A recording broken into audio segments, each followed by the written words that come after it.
Hi guys, welcome to my live chat. Woohoo! As you can see behind me, it is snowing in Victoria.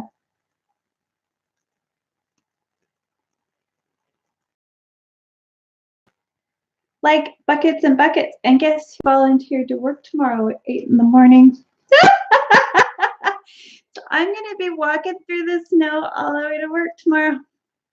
Lucky me. Oh my goodness. Wow, it's a good thing I have a good pair of boots. So I'm just going to chat until people start showing up. And I have some material planned. So I want to show you what I've been formulating. I had a request from one of you who asked me if my bubble icing recipe could have a few substitutions. Well, as it turns out, yes, it can. But there are a few things you need to keep in mind if you swap up ingredients, okay? So I did some troubleshooting and some research, and we tried it a couple of times. No, I didn't forget, Renee. I finally made two really, really great things with it. And will I use it again?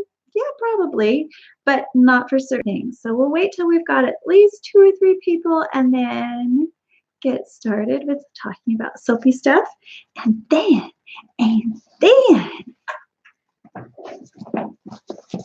we'll crack into the Universal Yums box. Now I don't know, does anybody know where the land of poets and thinkers is? The land of poets and thinkers. Anybody guessing? I don't know. I can't wait to find out. I hope there are some really great trivia games in here. That's something I'm looking forward to checking out. And let me just show you the something soapy. It's right here.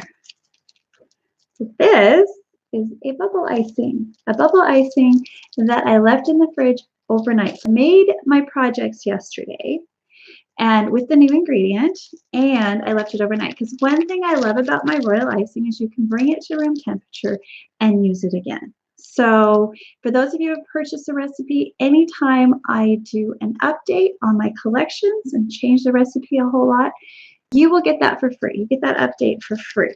Okay, that's included with your purchase. I'm not going to just create a million recipes and charge you for every single one. I could, but I'm not going to because I want more people to be able to enjoy them, and that's why I do it. Because I love creating and I have to buy ingredients. Now, there's something called a super chat that apparently this is eligible for. So if anybody pushes the super chat button, I will make sure I do a little happy dance. Thank you, thank you. Goes into my soaping supply station. And I have to thank Patrick for being my first super chat. Patrick from Soapy Oaks Farm. Thank you so much. Definitely we'll be buying some soap supplies. Yeah. And if we get anybody here, we'll talk a little bit about how I'm going to be using my first monetized check here on YouTube, which is coming thanks to you guys. I mean, you guys are amazing. You are so amazing. Holy cow. You're watching those ads. Hopefully they're ads you can use. Probably not, though, right? But yes, thank you. Any time you spend watching those ads, it puts pennies in my pocket, and I am ever so grateful because then I can buy things to make this channel better cameras, better equipment, better ingredients, and that helps me present more quality content for you guys. Yeah, so thank you for everyone who's ever done that, and all my supporters out there. So we've been on for 5 minutes. I'm not going to do the Universal Unbox if nobody shows up. So I'm kind of waiting for my friends. Not really sure how to announce something like this. I know it'll show up in your stream. So if you're able to get over here, come. Usually I put a thing up on Facebook. Maybe I'll do an announcement really quick and chat with you while I do that in another window. Oh, it's not going to let me do that. Let's see if I can do it over here. Maybe I'll just keep talking. I'll just keep talking to you guys, even though I can't see myself. We'll see if I can do that. I don't know. Is it working? Is it working? So I'm just going to let everybody know that I'm on Facebook, that I am on live. And if you guys want to join me, come join me. Oh my goodness, this is so much fun. And we will revisit this little bubbly confection from time to time to see as it warms up if it's going to be pipeable. We'll see. We'll see. Like literally, legitimately pipeable, right? With your any tip that you choose. It works better with the fatter tips, this one. It's not as smooth as the original recipe ingredient. So, but if you don't want to use that ingredient for some reason, it's a pretty good substitute. I was real happy with the cupcakes that I made. I finally got my ducky cupcakes made in time for the Venom and Deadpool and Frost, Killer Frost, and who else have we got? We've got Poison Ivy coming up next week, and maybe Batgirl, not Batgirl, Catwoman. What are some other really good anti-heroes? I was kind of stuck on Poison Ivy. I wasn't sure if I was going to use her or not because she's more of a environmentalist kind of girl, but I found some pretty good documentation that argues for her as an anti-hero, and I love her colors, so we're doing it. I finished the project last night, so that was super, super fun. And I did use this bubble icing here. This is the new bubble icing recipe ingredient. So yeah, you can see how that works, and I will be completely and totally candid with you on what works for it and what doesn't, because you only learn by doing. You have to try, and sometimes it's a big mess, and other times it's like, woohoo, I'm brilliant. Look at that, it worked. So I'm just going to type in here going, I'm live. I'm live. Come join me on YouTube, please. All right, I sent out the call. Maybe not quite. Sorry, I gotta share it now. We'll see if that magically brings all of my great friends. Let me just see who's here right now. Yes, we're still here. I didn't cut myself off. Yay. Oh, and we've got 2 people. Woo-hoo-hoo. Who's here? Somebody let me know who's here. I don't see anything in my chat yet. So if you're here, say hello. Get to know one another. Any soapy questions, I'm always open for. Don't ever be afraid to ask me a question, because I am one of those people who believes there's no such thing as a stupid question. All right? Right. I know there's another half to that, but I can't remember what it is. There's only, I don't know. Does anybody remember how that goes? There's no such thing as a stupid question, only, I don't want to say stupid answer, because that would be bad for me. Yeah, so, all righty. I don't see anybody here. So if you're here and you've tried typing, please let me know. You can call me at 250-920-4201 if you would like to be a moderator and help me out, because sometimes the chat doesn't show up and I don't know why. This is the second time this has happened to me. But maybe you guys are just being quiet, and that's okay too. All right, so let's see what we got here. Any questions? Why don't we talk about soaping basics for a few minutes? All right. So when I first started making soap, I was under the impression that you could only soap at certain temperatures, that you had to insulate it and force it into a gel, complete gel, that you had to wrap it up in towels, like really, really insulate it.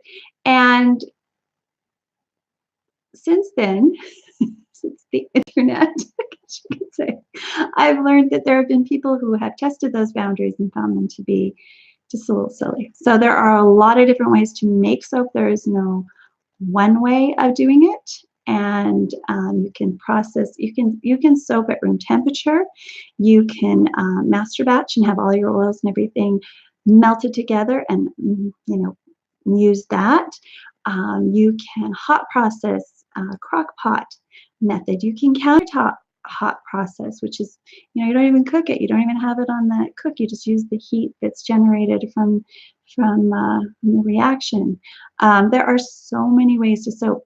You can soap with the cold process when you're doing your liquid soap, which is pretty awesome. If you check out that, I think there's a whole playlist now devoted to it as I create with my base, and it's super, super awesome stuff. I will be making more of that. It's probably my most popular viewed on YouTube, so I will be doing more with that so that it's maybe if there's anything that I didn't cover that was a little, maybe I left things out because I'm just soaping, right? Just soaping, just demoing. It's not really a tutorial. It's just me playing.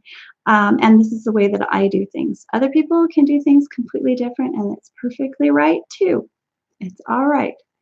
One of my favorite quotes is, if we can agree to disagree, we can be friends. So, yeah. All right. So if we get some interaction going, we can start on something fun. Or maybe I'm here by myself again. I don't know. I don't know. I really want to get into the university on this box. Anybody there yet? Ah, somebody else is back. Who's there? I see nobody in the chat. I see nobody. Talk to me, babes. All right, so we're 10 minutes in. We gave it a try. Oh, there's something. Let's see if I haven't turned it on. Top chat. Let me see if I can figure this out. Live chat. Live chat. Live chat is on. Oh, aromatic scents. Oh, yay. Hike with Mike. Hey, everybody. Okay. Oh, good. I'm glad I still have some energy, Mookin. Oh, Mookin says that's an awesome name. I love your name. You're here. That's great. Awesome. Okay, so we've got a few people. Let's go ahead and crack into the Universal Yums box. First of all, are there any other questions about soap making? Yeah, the chat wasn't working. I had it on, it was my fault. I had it on top chat instead of live chat. And so now I'm okay. Thank you. Is it Deborah? Is it Deborah Aromatic Scents? Am I thinking? Oh. Hey, Renee. Yay! I haven't done anything yet. I've just talked about soaping. But since you're here, Renee, I thought I would update you on the substitution in the royal icing. My I can't remember what I called it right second, but the bubble icing that you guys picked up, and you asked me if you could put tapioca in it. Well, I am testing it. This is overnight, so we'll see if it's still pipeable. It looks like it's getting soft enough to pipe. We'll see. Now, since you're here, I'm going to go ahead and give you the deets, since you were the one who was most interested. Yes, it did work. It worked beautifully. Now, the unicorn soap bath bombs that are coming up in 2 weeks, you'll see it in action. And as long as you're using a big fat tip, you're using a lot of the icing, it's strong enough to ship. But if you're doing fine detail, I'm finding that it fractures a little more easily than the cornstarch. So, but it is pipeable, and it's looking like it's also pretty malleable. Like it's getting warm. This is like stone cold. All right. So it's warming up, and it's looking like I'll be able to pipe it. So this is overnight. The one thing about the bubble icing is that, sometimes you just want a little bit, or you have leftovers, and I don't want you to waste them because those ingredients are super expensive. But something that's super awesome about this is that my cleanup job, how I do a bubble bath every time I clean it, just was amazing. It was amazing. There were so many bubbles, and it felt so silky, and it was super, super nice. So in the bath, oh, hi. Welcome to Vita Handcraft Soap. Go check out her videos, guys. And Renee, she has some awesome videos. And aromatic scents. And Hike with Mike. Check everybody out. So yeah, it's looking really good. You can go ahead and follow the same recipe. You use slightly less. And I will send you a copy of what I did if I'm happy with it really soon, okay? Because you paid for that. You get all of the extras. Yeah. So should we start the Universal Yums, guys? I'm ready. I'm ready. I'm ready. You want to play some games with me? Yay! Okay, so this is the land of poets and thinkers. Does anybody have a guess? What part of the world is the land of poets and thinkers? I want at least 3 guesses. Come on, give me 3 guesses, guys. 80, who do you think it is? England, Renee. France, 80. I'm thinking Italy. That's my guess. Anybody else have a guess? I'm going to get it open. I didn't even bring a knife, which is probably a good thing because me wielding that knife is a little scary for all of you. I had more North Dakota. All right, it could be. Okay, so who's in North Dakota that you love, love, love? Oh, we're all wrong. Surprise, surprise, surprise. Apparently, it's Germany. Hey, now what mom knows. Welcome, welcome. So, the land of poets and thinkers apparently is Germany. Let's see what's in here. So, we've got the official Yum Awards, places that are very famous. There's Hamburg, Cologne, Weimar, Frankfurt, Munich, and we have games on the back. And we're going to do those games. You guys got to participate. I hope you don't have anything that you're going to be doing for the next little while, because we're going to be doing the games first, and then we'll get into the snacks. The games are the most fun. Snacks look really good too. Oh my gosh. Guys. Oh, these are snacks I could really get into. Oh, this is almost mukbang. Did I pronounce that right? All right, so let's tell you a little bit about Germany. Hopefully, okay, looks like we've got, I need my glasses. I will do my best without my glasses. Yes, we do have the trivia. It is here again. We will go through all of those. We'll talk a little bit about different places in Germany. Then we'll go through the trivia, and you guys have to help me. And then we'll talk about the goodies and taste them as we go. Okay, just like we did every other time. So this is the 3rd time we've done this, guys. Isn't this fun? All right. Willkommen in Okay,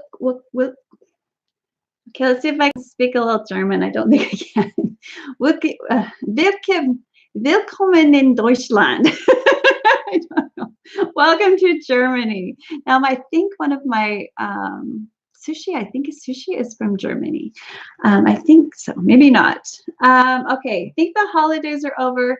Think again. For Germany, the most festive time of the year is just beginning. This is January. All across the country, locals are gathered for Carnival, a fun and colorful occasion that starts the new year off right. There'll be music, dancing, costumes, parade, contests, and of course, loads of delicious yums. Fruit toffees to nutty puffs, prepare to be dazzled as we sample Germany's tastiest and most festive winter treats. So what are you waiting for? Let's get this party started. We hope to start off the year. We hope it'll start your year off right too. Okay. All right. So in Germany, and here's some pictures of Germany. Don't want to get too much of the glare.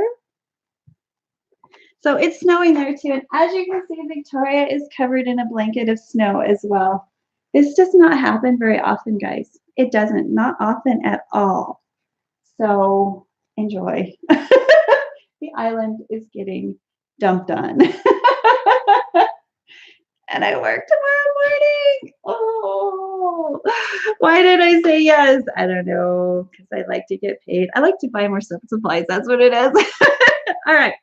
So the forecast is you'll need heavy jackets, hats, and scarves to survive winter in Germany. The country's average temperature in January is 37 degrees Fahrenheit, dipping below freezing in the evenings. Oh, and don't forget an umbrella either. It rains an average of 15 days out of the month. Golly, kind of sounds like Victoria, but without the snow. Okay. Last time I was in Germany, I had a blast. Oh, that's awesome. So you've been to Germany, Adi? That's great. For my 30th wedding anniversary, which is coming up soon. Is it 30th or 25?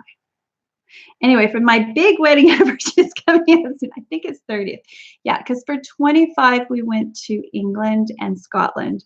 We're going to the continent this time. We're going to do Germany, Luxembourg, that kind of thing. We're going to rent a car in just France and do a big circle. So that sounds like a lot of fun. Did you rent a car when you were there, Adi?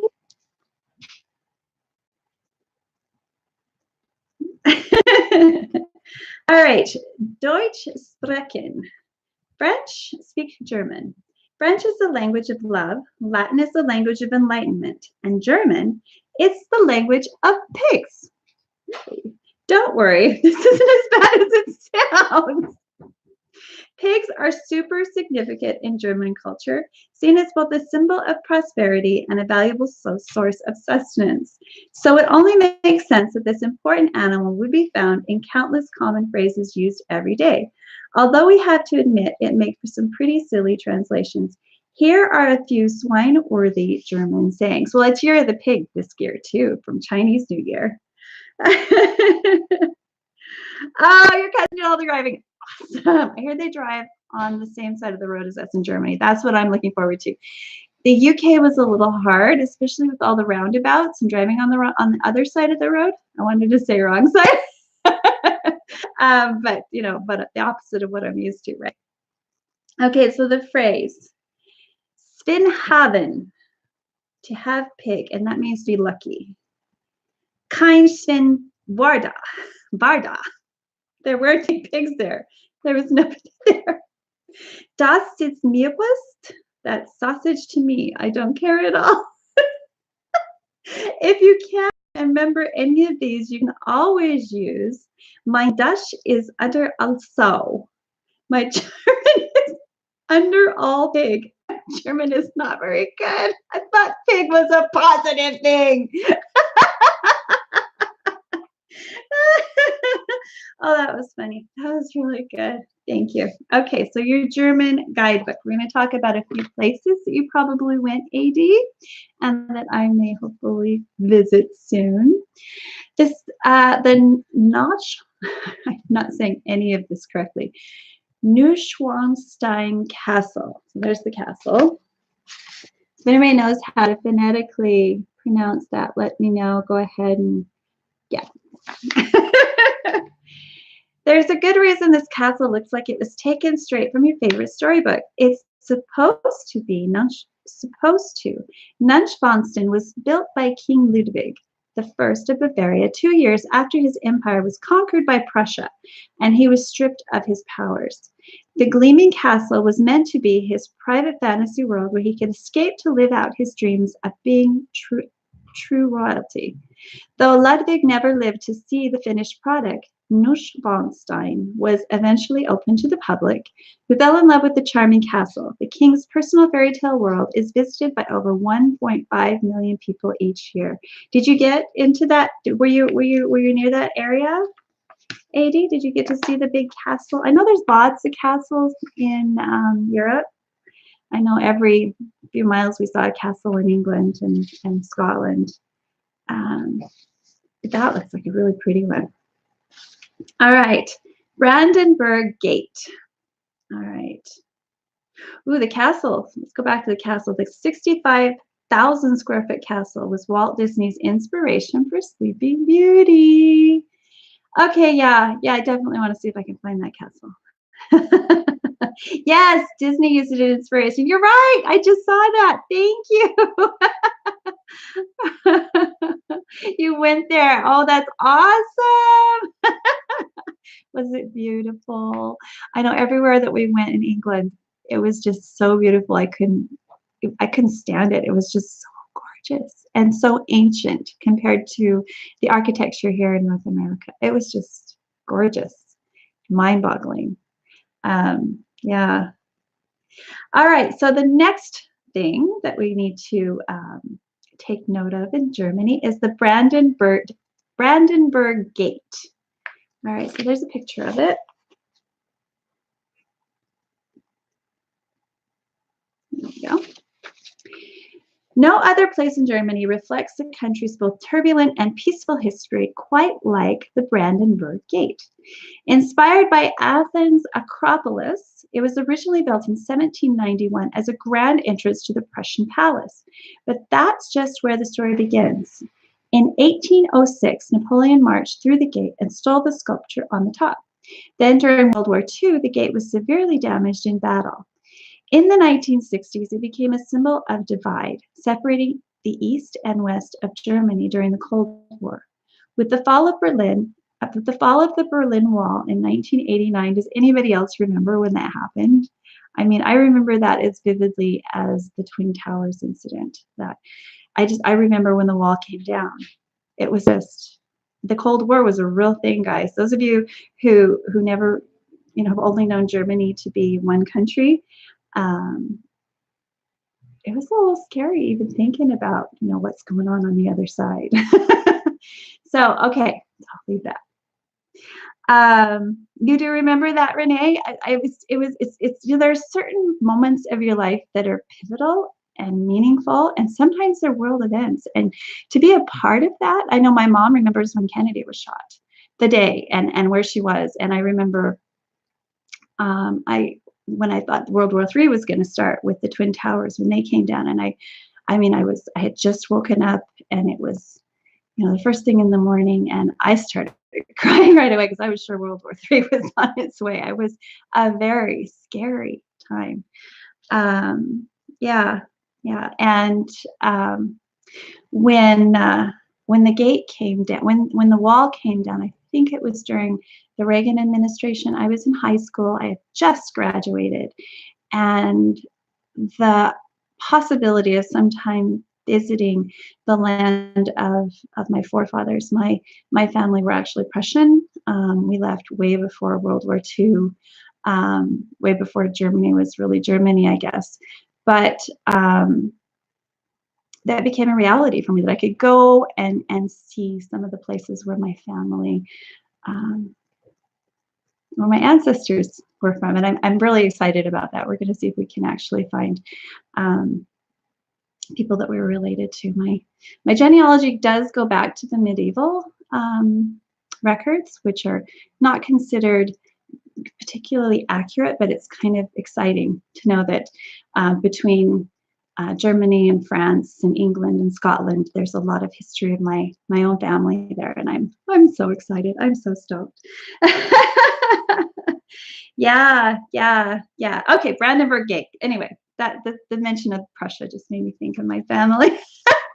All right, so when the gate was finally reopened, with the fall of the Berlin Wall in 1989, the gate was finally reopened, becoming a beacon of German unity, freedom, and inspiration. And after the victory over Prussia, Napoleon's soldiers stole the quadriga, the horse chariot. Oh, they already talked about that. Oh, and in 1914, it was returned to Berlin. So it should be there. I should be able to see that statue on top if we make it there to the Brandenburg Gate. It's kind of cool to go to historic places and see. All right. So the next one, of course, is the Black Forest. Now, you see this clock there? That's from the Black Forest. My husband was stationed in Germany when he was in the military. He was a medic, so he was frontline kind of training and for the Canadian Armed Forces. And when he was there, he brought back knickknacks, and that windable, you actually have to pull those to make it work. And it has the most beautiful little cuckoo, which is kind of awesome. Oh, I'm more listening. We're making dinner, but I'm here. Okay, that's great. That's great. I'll talk your ear off. But yeah, if you want to rewind to see that, there is right there. That's from the Black Forest. All right. So we're going to talk about the Black Forest now. It's not just a brand of ham, my favorite kind. Ooh, yum, I love Black Forest ham. Or a type of cake, again, another favorite, I must admit. It's a real place. This captivating region is known for its dense evergreen forests, sparkling lakes, and rolling mountains. Done hiking for the day, you can explore the towns nearby, which are filled with cobblestone paths, charming half-timbered houses, and bustling village squares. You know, cobblestones sound really fun and very quaint, but when you've walked in American shoes or North American shoes on them for an hour or so, you feel it. So one thing I would suggest you do, and one thing I'm going to do next time, is buy shoes there, because I think their soles might be a little more thick. Either that or they just got calluses in all the right places, because my feet were so sore after walking in Edinburgh, because they're all cobbled too. Like, I loved Edinburgh. I walked the Royal Mile. I did all that, and it was super, super fun. My feet hurt. Holy crap, they hurt. Oh my gosh. So that's my idea. Did anybody else have trouble with cobbled streets? Anybody who's traveled someplace where they have lots of that kind of stuff? Let me know in the comments below. If you're later, let me know now in the live chat. I'd be interested if it was just me, but my husband too, his feet were just so sore after walking on all those cobbles.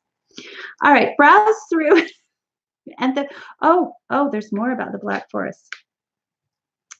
Hungry? Stop into one of the region's delicious bistros, beer gardens, or vintage ice cream parlors. And for the best souvenir ever, browse through the town of Triberg's elaborate wooden cuckoo clocks, which have drawn tourists since the 1700s. This is some magical forest indeed. I always hoped that it was made from wood from the Black Forest, but I honestly don't know. All right, so you guys tune in, because we're going to start the trivia. I hope you're all still here. We're going to start the trivia, and I want to hear your answers in the box, please, because I'm not very good at this, and it's really nice to know that I'm not the only one. Okay, so number one, you ready? Everybody listening? Number one, which of the following drinks originated in Germany? Okay, so an original drink from Germany. A, Sierra Mist. B, Gatorade. C, Minute Maid. Or D, Fanta.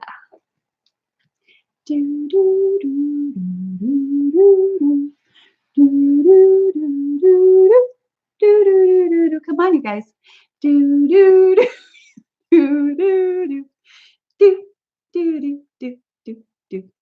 Time up. Oh, Minute Maid, Fanta. I'm gonna say Fanta too. Okay. Does anybody else have a come on. Who else is here? Okay, we've got 2 for Fanta, and we've got 2 for Fanta, 1 for Minute Maid, and 1 for Gatorade. Let's see who the winner is. It's Fanta! We got one right. We got one right. You and me, Mom, we got it. We brought the first one. Woo woo! It's Fanta Aromatic Scents. Woohoo! Welcome, Bobby City. We are doing trivia right now, so everybody hop in. And don't be afraid to be wrong. It's totally okay, because I totally am not good at this. So, okay, question number 2. Question number 1 was, which of the following drinks originated in Germany? And the answer was Fanta. Okay, I like it. Oh, it's a Dia thing. Welcome. We're doing the trivia for Germany. So we've gotten right into the trivia already. We've already talked about the landmarks. So if you want to see that, if you want a soapy discussion, we've got something that we'll touch on at the end, again, because it's warming up. And it was requested by my friend Renee. So we will talk about that more later. But back to the trivia because that's where we are. All right, number 2. The German government has legal control over A, baby names, B, house color, C, heel heights, or D, pet weights. Okay, so let me just read those again because they're kind of weird. And we know Germany's always had kind of weird rules sometimes. Historically, got really bad ones. But let's start with the German government has legal control over today. A, baby names, B, house colors, C, heel heights, or D, pet weights. Okay, we've got one guess, heel heights. We've got another guess from baby names, 3 baby names, house color, and baby names. Oh, I wonder. People seem to think it's baby names. What should I choose? Or heel heights, or house colors. What's a common thing in our own culture? Because they're more like us now than they used to be. I'm going to say the house colors. So let's see what the answer is. Oh, I love English schnitzels. Got sidetracked. Oh, it's baby names. How did you guys know that? That is so weird. House color, I think. They're pretty strict with the shutters you keep on your home. I know those are gorgeous, aren't they? I mean, all the pictures I've seen of the shutters and stuff, it's just gorgeous. But it's baby names. Can you believe that? Renee knew about it. Okay. So it's like, in England, they don't have any kind of laws like that. And they name their kids things like brick house. Yeah. So I guess the Germans said, we don't have any of that. All right. You won't hear names like Frankie or Taylor or Apple in Germany. According to German law, a person's sex must be obvious by their first name. If a baby's name doesn't comply, the government can and will refuse it. So much for gender identity issues. I wonder if this is changing at all because, like, you identify as a butterfly, and people here in North America are like, okay, you're a butterfly. I'm sorry, I'm not offended. I hope. That's why these are hard in their lives. If you identify as a butterfly, I don't mean that in a bad way. It's just, something off the wall. I just picked that out of the air, Okay, so we'll move on.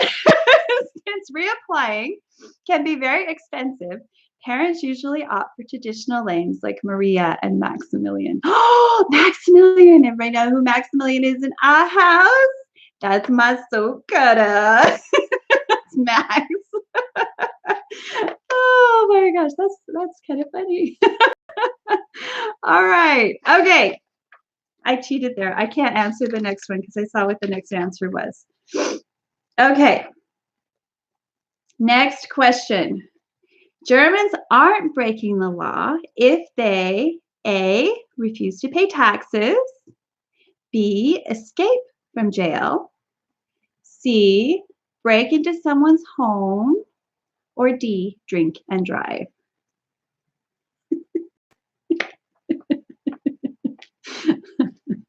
So, you're not breaking the law if you don't pay your taxes, if you escape from jail, break into someone's home, or drink and drive. So one of these things are okay in Germany. You can either drink and drive, break into someone's home, escape from jail, or refuse to pay taxes. Drink and drive. They don't think it's illegal in Germany? They do drink a lot. They might have higher limits. I don't know. What do you guys think? So it seems like everybody's drink and drive. Drink and drive is another drink and drive. Have you seen the drivers in Germany? Good 180. Drink and drive. Okay. Any other takers? The other things are refuse to pay taxes, escape from jail, break into someone's home, and then, of course, as everyone has chosen, drink and drive. Anybody else have another guess? It's escape from jail. Everybody's wrong. I was like, what? If you can get out of jail, you get your jail-free card. Maybe that's where Monopoly got it from. So the really, really bad criminals that can get out can stay out. What of a crazy law is that? Oh my gosh. Holy fricolies. I just like, I don't know. It makes no sense. Then they just get out. Exactly. I know. Wow. Yeah, that was the best one. Yeah. Wow. So, it's not against the law to break out of jail in Germany. But you dang well better pay your taxes. Okay, let's move on. That was funny. All right, 4. Which game was invented in Germany? A, dominoes. B, battleship. C, Chinese checkers. Or D, Candyland. I'm guessing Candyland. Anybody else guess Candyland? It just seems so German, right? All of those sweet treats, and you think of the Black Forest and Hansel and Gretel. And anybody else choose Candyland? Battleship. We got a battleship and a Candyland. Dominoes and Chinese checkers are on the table too. Another Candyland, so 2 Candyland. Welcome, almost perfect, Celie. I can't. It's my welcome. So she guesses that Candyland. Okay, so we got 3 for Candyland. Know what mom knows. I love your laughter, Jen. You remind me of me. That's right. I know, right? They hold it all in. Candyland. Okay, let's see. We've got lots of guesses. Battleship and Candyland. It's Chinese checkers. Seriously, Chinese checkers. That's the answer. Why didn't I think of that? Why didn't I guess that? I don't know if I'm gonna get another one right or not. It should have been Candyland. You knew it, did you? You gotta say it next time. Put your money where your mouth is, girl. The what? Yeah, I know. Chinese checkers was invented, as a matter of fact, in Germany. You got it, guys. Let's see what they say about that. Okay. Believe it or not, Chinese checkers was actually invented in Germany in 1892, based off a similar 4-cornered game called Halma. This star-shaped version was originally named Star Halma until it was brought to the U.S. in 1928 and marketed as Chinese checkers to keep up with the trending interests in Asian imports. That's confusing, especially since it was coming from Germany. Talk about clickbait as a marketing trick. They've been doing stuff like that forever, since the 1800s or probably longer. All right. So next one. Number 6. When Germans find a lost item, A, donated it to the needy. B, bring it to the city's lost and found. C, hang it from a tree. Or D, take it for themselves. Well, I'd have to say that it depends on the lost item. If it's like a shoe or something like that, I put it up on the shelf or put it, on the tree where somebody can see it, because if they're like walking by and they're looking for it, they'll find it, right? But there's this one time when I was walking around in the parking lot of Walmart in Twin Falls, Idaho, and I found a $100 bill. And we asked around for a few minutes, and we couldn't find we couldn't find anybody that was missing it. But what do? We went shopping. It's bad to admit that. We did, but what are you supposed to do? What, really? Like, honestly, I mean, we waited for like an hour to see if we could find somebody looking for something, right? So we didn't want to just like walk off. Oh, I got money, yeah. But it was kind of fortuitous because my friend was financially strapped and I just gave it to her. So it went to a good cause. But like my dad, we'd be driving down the road in the middle of Idaho and he'd stop the car and he'd go out in the middle of the field and he'd find like a $5 bill. I kid you not. Take it to the city, hang it from a tree. We've got hang it from a tree, hang it from a tree. What would you guys do if you found a $100 bill? Honestly, or a $5 bill, or a quarter, or yeah, that's a kind of a moral dilemma, isn't it? If you hung it from a tree, somebody else would just come by and take it, right? Wouldn't they? What would you do? What would you do? I'd leave a thumbs up. So everybody else, please, yes, please give me some thumbs up. I'm getting like heart to heart here and admitting all my sins. We'll see if I'm truly of German descent when we get to the end of this. Oh, you gotta leave. Oh, that's too bad, Mom. I've lost plenty of money. Me too. Me too. All right, let's see what they do in Germany. What is the proper thing to do? All of the above. We're all right. So I think it depends on what it is. Let's see what they say.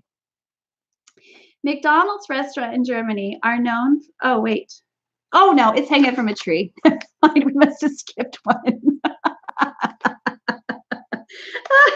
Bye, Mom. Okay, they hang it from a tree. Some of us do that here too. I do that too, especially if it's like a sock or, you know, if it's somebody's hubcap, you put it where it can be seen, right? So they'll come back and maybe find it. Like a personal item, yeah, I never, yeah. Anyway, so if you drop your favorite scarf while walking in Germany, don't panic. Chances are, if you return to that very spot, you'll find it hanging from a tree or sign nearby. This practice of hanging lost items is so customary that most German walkways and train stops are dotted with small objects just waiting to be reunited with their owners. Oh, that's so sweet. Found $10 for books and stands, and I asked around with no takers, so I passed them out to everyone. Nice. That was really nice. Yeah, well, see, I gave my find to my friend. So I mean, that's not too bad, I guess.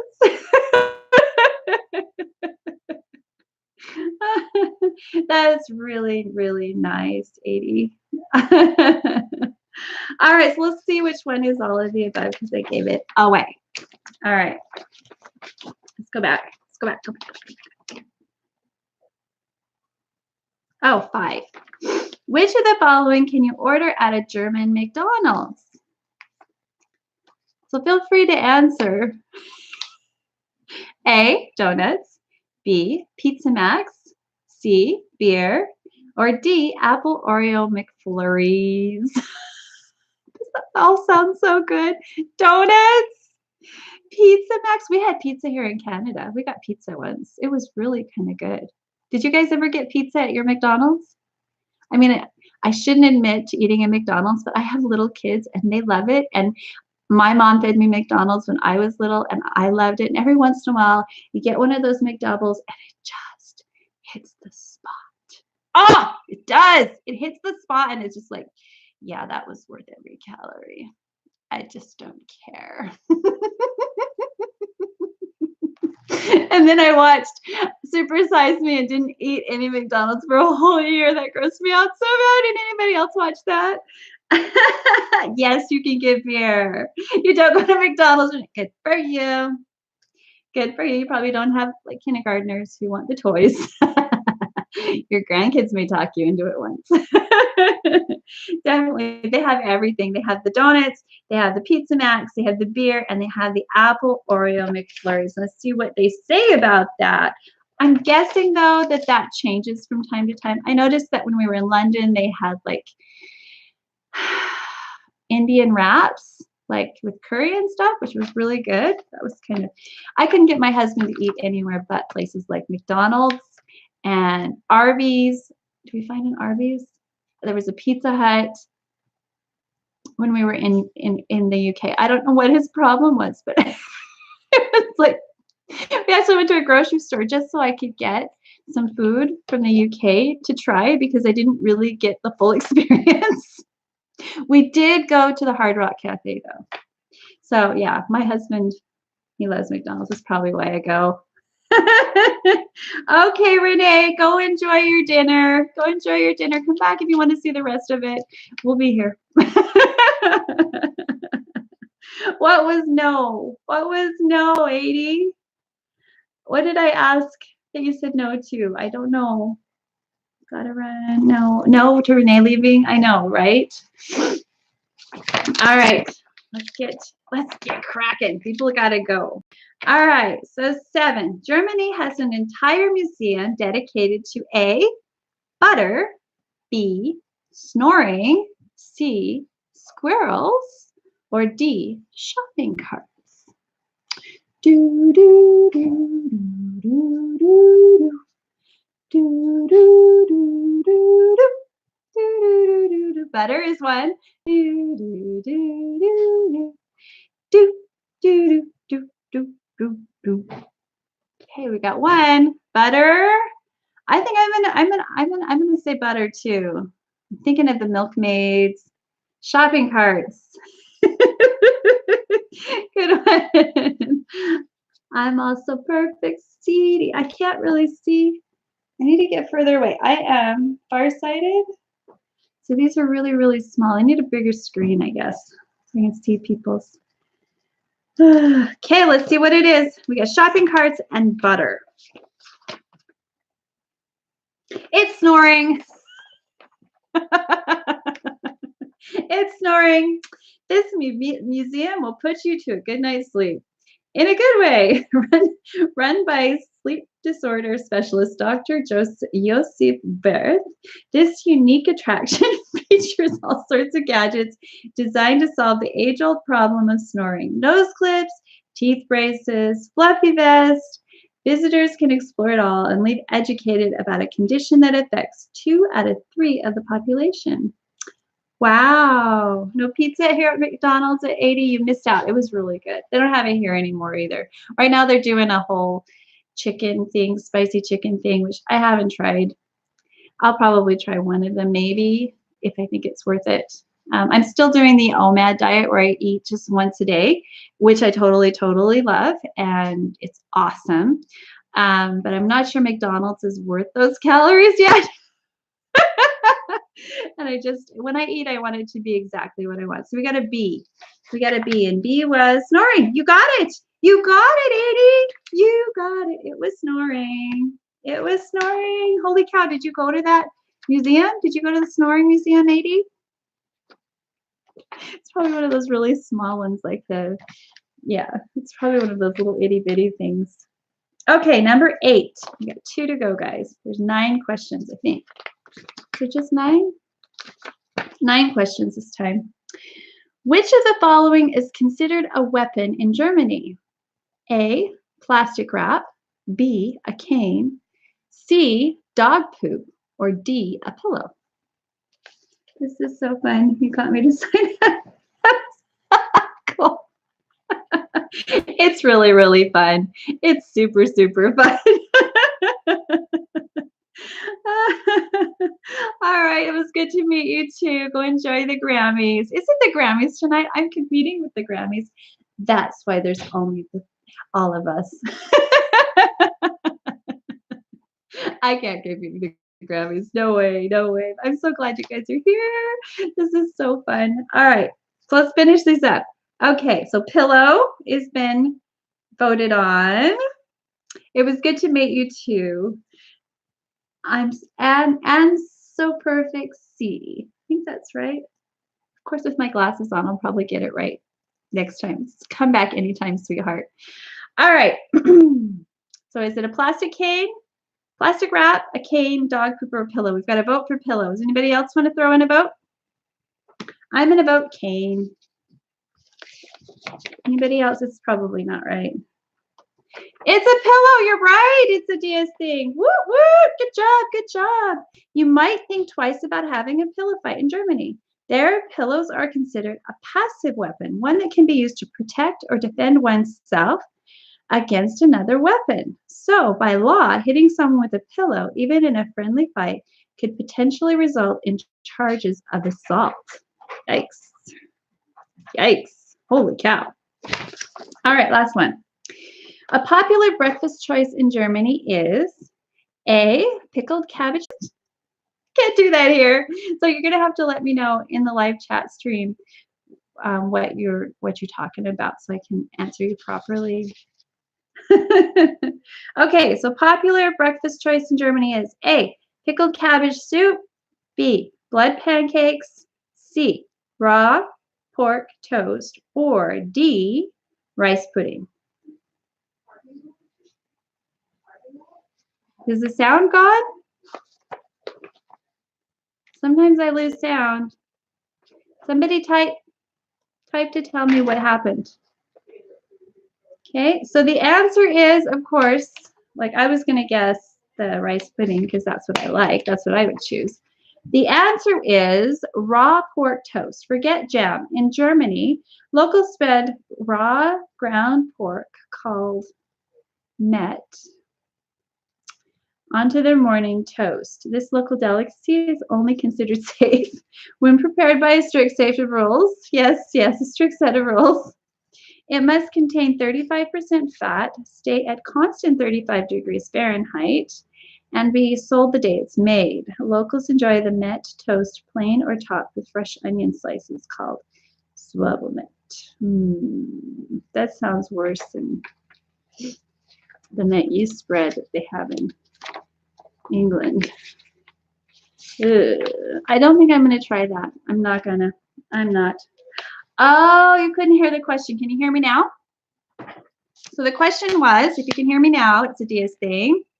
A popular breakfast choice in Germany is A, pickled cabbage soup, B, blood pancakes, C, raw pork toast, or D, rice pudding. And the answer, of course, was the grossest thing on there, which is raw pork toast. Blech, blech. Not going to try that. No. But that does lead us into the funnest part of the show, the tasting. Yay! So we get to taste a few things. Woo! All right. So first thing on the list is, I'm going to have to put it over here. We're going to go through, I know, gross, right? First thing is called curly. So let's see if I can find that. Found it. Curly. Okay, so curly peanut puffs. Peanut flavored corn puffs. You've had corn puffs and you've had peanut butter. Now you're about to have them together. It might sound a bit weird, but after one bite, these crispy puffs, you'll be realized that this unusual German fusion is meant to be. I heard you can't even find peanut butter in Germany. My husband couldn't. Ketchup, too, is hard to find. This mild sweetness of the corn puff blends perfectly with the toasty, salted peanut flavor for one irresistible snacking masterpiece. Now, I love peanuts, but corn puffs? Okay. It's no wonder these peanut puffs are the stars of every birthday party, holiday gathering, and soccer match viewing across Germany. They're so good that once they're gone, you might be tempted to spread peanut butter on your cheese puffs. Actually, that would be weird. Don't do that. Okay, let's see. You have a good night, too. Let's see. Oh, they look good. They smell good. How do they taste? Gotta make this a true mukbang and talk while I snack. They're not sweet. It's not like the sweet peanut butter that we sometimes get. It's more like Adam's peanut butter. Let me get the crunch.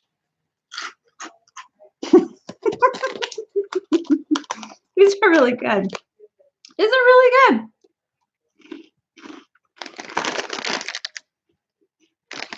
Really good. It's nice and salty. Excuse me. Super salty, super yummy. Definitely. Definitely something that I'll probably eat that whole bag later. It does stick to your teeth though. Next thing.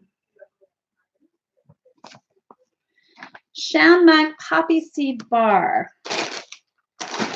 There's a couple of these in here. There it is. Why is it looking backwards? I don't know why. Anyway, you can see it backwards. It's Shukumunk poppy seed. If you live in the US, you've probably only seen poppy seeds on bagels and, well, bagels.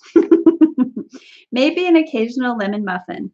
But things are different in Germany. Walk into any local bakery and you'll be bombarded with countless speckled desserts from Monastriesel poppy seed rolls and Mazepop iced poppy seed braids to Ma-Kuchen poppy seed coffee cake and Matrakinkebia poppy seed bread pudding. So why so many poppy seeds? Locals believe their nutty bitterness brings balance to even the richest of desserts, creating a unique sweet and savory flavor harmony. Made by one of Germany's master chocolatiers, this white chocolate poppy seed bar isn't just unusual, it's unusually delicious. So let's see. Hey, Yo-Yo Bigs, welcome. We're just starting to eat. We just did peanut curls from Germany, and now we're trying poppy seed chocolate. So it looks like poppy seed chocolate. Thank you for the likes, Yo-Yo Bigs. Okay, so that's what it looks like. See? Solid all the way through. Oh my gosh. I'm glad there's more than one of these in the box. Wow. Just wow. I've had poppy seed cake, which I think is a Danish or Dutch thing. But this is so good. Why don't they have these here?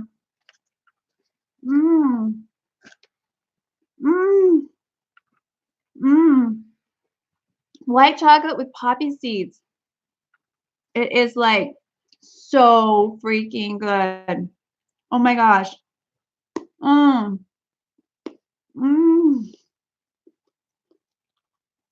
European chocolate is so good, guys.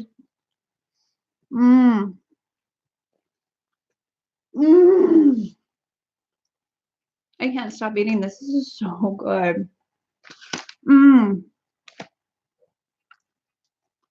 So good. So good.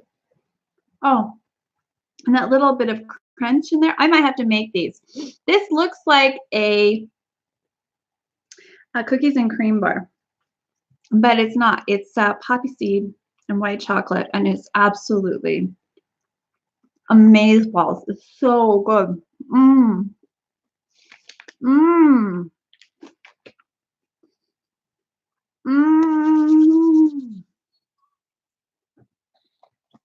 gonna have to eat another piece of that. That's so good. It was even better than the peanuts. And peanut puffs. Oh, some of the best chocolate I've ever had in my life. That was amazing. Oh, there's another chocolate bar in here. Oh, there's a couple of chocolate bars. Oh no. Forgive me, Gigi, but I'm eating chocolate tonight. I am enjoying this so freaking much. All right, next item is, I know you saw that. Did you see that? Did you try this when you're in Germany? It's a poppy seed white chocolate. You'll have to make some. You're a chef. You can do it. Pick the best white chocolate that you can find. Maybe Lindor is kind of what it tastes like. Mix in some poppy seeds. Temper it and mix in some poppy seeds. Oh, so good. Oh my gosh. Because the chances are you're not going to be able to find that here. I don't know. Maybe in the mall of the world or the grocery store of the world. I guess they have some places like that in the bigger areas. You're in Las Vegas, you might be able to find it. If you see this candy bar, yeah, it's amazing. It's just amazing. It's just amazing. Okay, next item. You see that? I loved these when I was a kid. The little icing cookies. We love snacking Zitron Waffeln, wafers with lemon cream. We love snacking as much as the next person, but Germans, excuse me, that's where I get it from, I guess. Do you know how hard it was to go OMAD when I was a snacker? I would eat all the time, just little snacks everywhere. And when I was younger, it was okay. I could keep my blood sugars up. Now I can't. Okay, I'll blame it on my blood. All right, but Germans, they take it to a whole new level. In Germany, frequent snacks are just as important, if not more, as their 3 square meals. In fact, snacking is so ingrained in the German culture that there are numerous moments and phrases specifically reserved for the occasion. First, there's Pausenbrot, a near mandatory second breath. Why is this sounding like The Hobbit? Was The Hobbit written by a German? I don't know. Who wrote The Hobbit? All right. Okay. Let's. All right. Okay. Let's get back on there. Get back in there. Okay. Pausenbrot, a near mandatory second breakfast of meat and pastries, eaten at 10:30 a.m. Meat, donuts. 10:30. What would it be like to really eat like that? Then there's Vesper and Bronzite, optional snacks eaten in the morning and early afternoon between meals. For adults, there's Weissnasheit, a midday snack break, usually including beer. And let's not forget coffee and Kuchen, an occasional sit down for sweets. I know that's coffee and donuts, isn't it? Sit down for sweets and coffee, which can last up to 2 hours in the afternoon. Oh my gosh. These light and flavorful wafers are the perfect fit for every snack occasion in Germany, whether it's morning, afternoon, or evening. With a zesty lemon cream filling and layers of crisp wafers, do like the Germans do and find a good reason to eat anytime. Yeah, that's why Willy Wonka was making fun of the German kid. Got solid bone mass. That's what I got. So here they are. All right. Okay. I want to open it right so I don't. Oh yeah, there's a little Zavent the open here. There's a little arrow. It says something like that on here. Oh, geez. Where's my bin knife? Hey, Jessica. Want to try these? These look good. The strawberry ones that are like this were my favorite as a kid. Anybody like those Neapolitan ones with the strawberry? And these are waffle cookies. They come with 3 types: strawberry, vanilla, and chocolate. This is a vanilla, not a vanilla, a lemon one, which I've never had before. Hopefully I can get it out without breaking it. So I totally opened it wrong. How did they even put it in here? Oh, wait, there's a...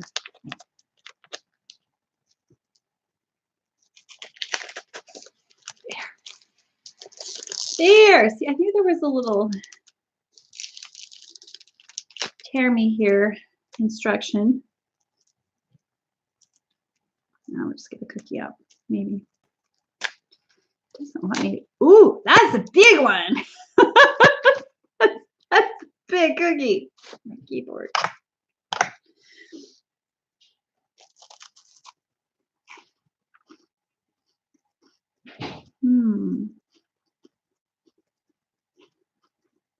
No, I don't need your help. There. It's tart. Oh, there's 2 there. They're the right size. Yeah, snow is really, really bad. Hey, Leslie, welcome. And I work at 8 o'clock in the morning, working 8 to 4. I think I'm going to walk. I'm not even going to try to drive.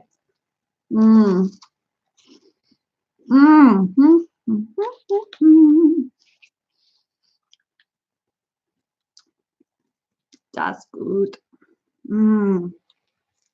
It's really good. It's nice and tart.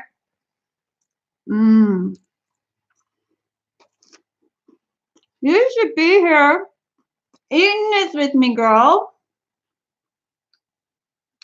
Cancel what? Your demo? I don't know. You may have no choice. I don't know. Is it still coming down? It's still coming down. I would check check the weather reports and the forecasts and make your decision from that. Yeah. Leslie's got a art demo tomorrow. I'm looking at it. She's here. Oh, I'll have to show off her book next time. Definitely, because I have signed by the author and signed by the illustrator version of the Salish Sea children's novel that just came out on Amazon. So we will do that and I'll show you guys that. It's pretty awesome stuff. Okay. Next goodie. I'm tempted to just keep eating that. That was citron waffle. That was good. Citron wafflin. Zwiebel is the next one.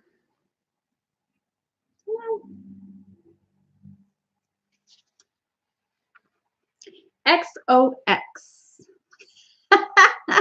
Yeah, it's really cool. I can't wait to show you guys.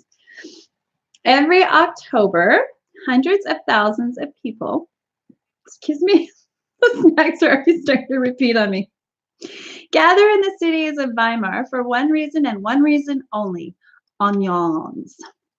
At the country's famous Zwiebel market, onion lovers spend 3 whole days indulging in zesty specialties like onion bacon pie, cheesy onion soup, broiled meat with mushrooms and onion, and liver with raw onions. Ooh, all those onions. While munching away, visitors can even browse an extensive collection of Zwiebelhaft, colorful German folk art made with, you guessed it, onions. Want to join on the zesty festivities? With this flavorful onion rings, you'll get a taste of Germany's famous and flavorful Zwiebel market.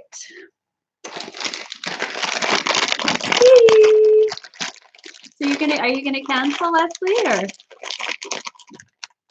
you could spend the whole day with me. She's visiting. Oh.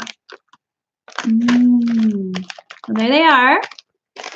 They look kind of anemic and tiny compared to our onion rings, or Funyuns. They're really small, but they taste more like onions than the Funyuns do.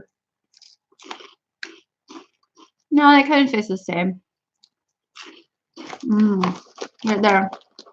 Kind of a, boy, this is turning into mukbang. I keep talking. They're kind of a hot onion. Let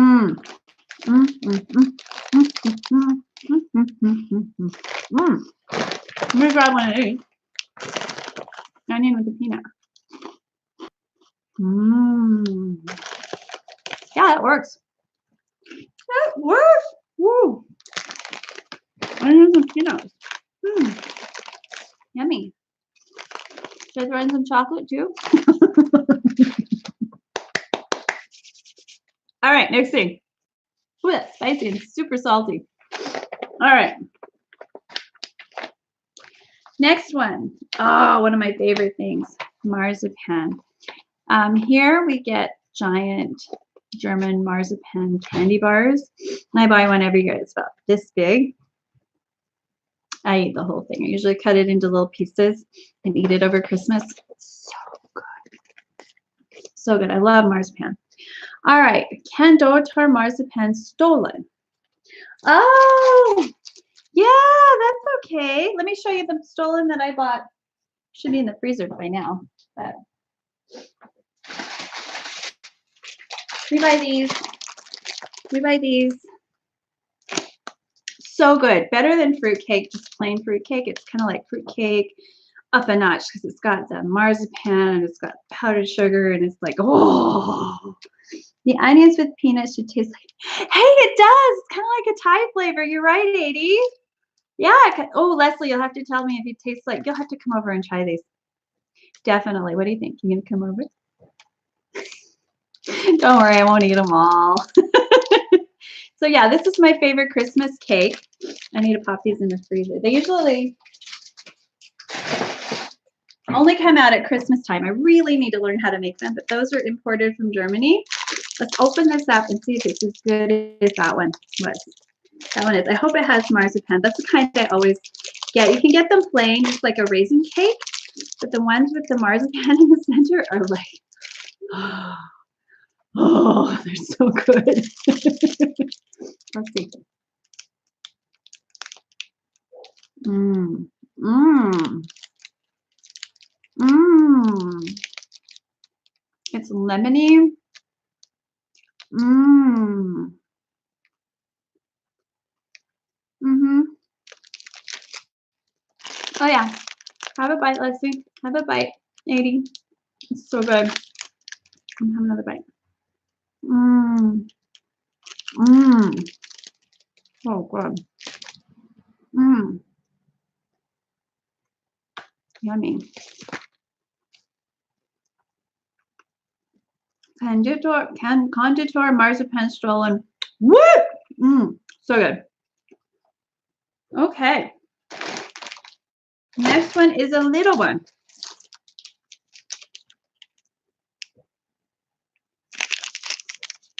Rice snack called Sunrise. Hazelnut Sunrise. Milk chocolate with puffed rice, hazelnuts, and cocoa cream. You know how school kids are always trying to trade for better snacks during lunchtime? A turkey sandwich for a real peanut butter and jelly, an apple for a banana, a carton of milk for a juice box. Well, in Germany, we're eating German treats from the Universal Yums is what we're eating. Aroma Delight Beauty Care Products. Is that Deborah? Welcome, welcome. 80's here. Leslie's here. And I think Yo-Yo Biggs might even still be here. Say hello to everybody and come join in the fun. It's kind of turned into a snack mukbang because the stuff is really good. It's really, really good. So I'm just getting ready to try the next item.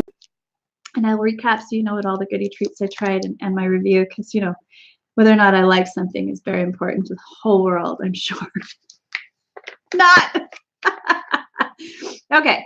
Because they're arguing they know how you trade, you know, specials, you know, for your favorites with your friends, right? In Germany, these crunchy cereal squares are some of the most popular school bag treats enjoyed by students across Germany for lunches and snacks. Packed with light puffed rice, crisp corn cereal, roasted hazelnuts, and a milky cocoa cream, we wouldn't trade these for anything. Nothing would even come close. You know, my favorite treat from Germany isn't even in the box. Hey! Yeah, this is really good. I'm going to eat some good stuff. It's kind of a mukbang snack thing. We talked about a Soapy project that I'm going to recap at the end, and I'll show you all the goodies. So even if you come into the end, you get to see what's going on. But this is a favorite treat. Kids in Germany. I'm guessing it's similar to the Rice Krispie treats, because who doesn't want a Rice Krispie treat, right? You see your friend pull that out, and it's like, oh, have my sandwich. Oh my. Oh my.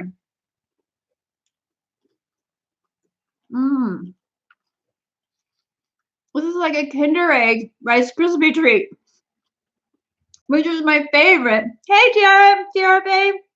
Welcome to Gypsy Creations. Go get your bag of treats, girl. Eat with me and make me feel jealous. Tell me you're eating, I don't know, Doritos or Oreos that I can't get because I'm too far away. That's one thing that my sisters say for me are the different Oreos you guys get in the United States, because we don't get any of them. Nada. Nothing. Nada. My favorite were the cherry cola ones. This is a Rice Krispie stack from Germany, and I was just belly aching because my favorite treat isn't in here, which is the Kinder eggs, right? Because they're legal in some places in the world. I don't know where that could be. Anyway, this is just like a Kinder egg in the middle with Rice Krispie snacks, and I'm gonna eat the whole thing, guys. I'm gonna totally mukbang right here, right now. Oh, good. So good. You're supposed to talk when you eat, right? Is that how it works? Paleo diet for 90 days to stay on it. No. We do OMAD. So I eat once a day. But I don't follow like a keto plan or a paleo. No. I eat what I want once a day. And since November, I have lost 20 pounds, guys. It works. If I can hold out, I just have fun. I'm just saying. It's good. Oh, so good. I understand why the kids are all trading for those because yum, yum, yum, triple yum, yum. See these in an international food place? They look like a healthy treat. Ain't nothing healthy about that. That is just like almost completely hazelnut cream, like the inside of the candy bar from Kinder. Oh, that is so good. Okay, next item. Okay, here it is.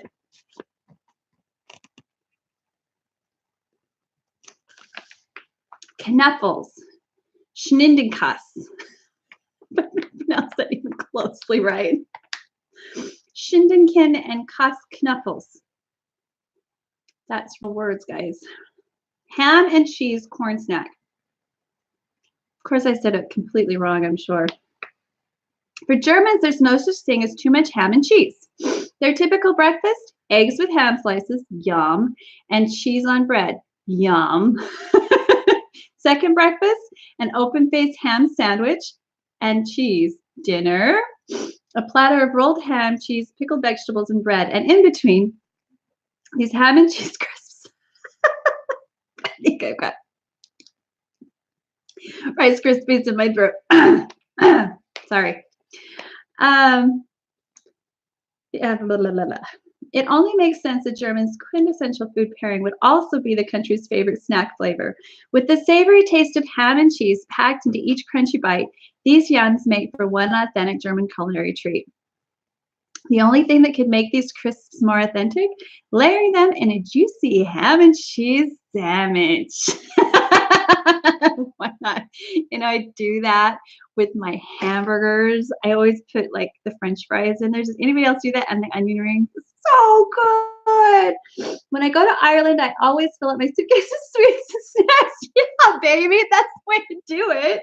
I'd love to try this box one day. The Yum boxes, it's always a surprise and it's always a different country.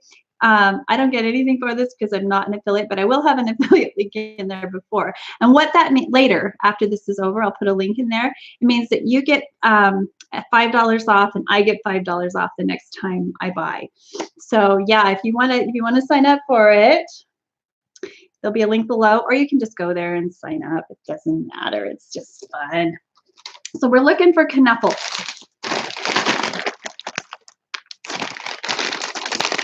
And if you want to see, like, some of this stuff, at Christmas time, I did the Around the World Christmas treats in December. And I think I did, what were the other ones we did? Norway. Was it Norway? Yeah, I think it was Norway. And somewhere in Asia, China, I think it was. Those were pretty cool. Anyway, yeah, it's always somewhere different and you never really know, which is super fun if you're an adventurous person and don't mind just trying different things. It tells you all about it before you eat it. So let's read about knuffles. Did I knuffle? Oh yeah, this is the ham and cheese one. I read all about it. So let's see what knuffles are. Again, I'm warning you, I'm going to totally stuff my face. Mmm.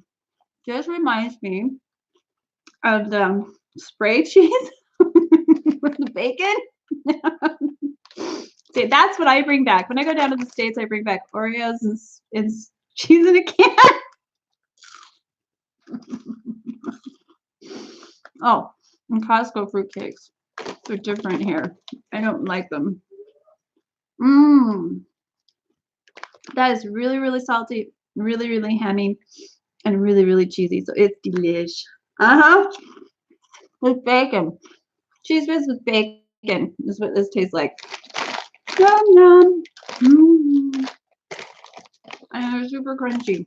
Let's give you a crunch. Did you hear it? Mmm. Yummy. Super, super crunchy. Totally bad for you. That was good. Okay, we got some more chocolate coming up. So we got this one here. Raspberries and chocolate. What's not to like? Dark chocolate with raspberry cream. Himbeer cream chocolate.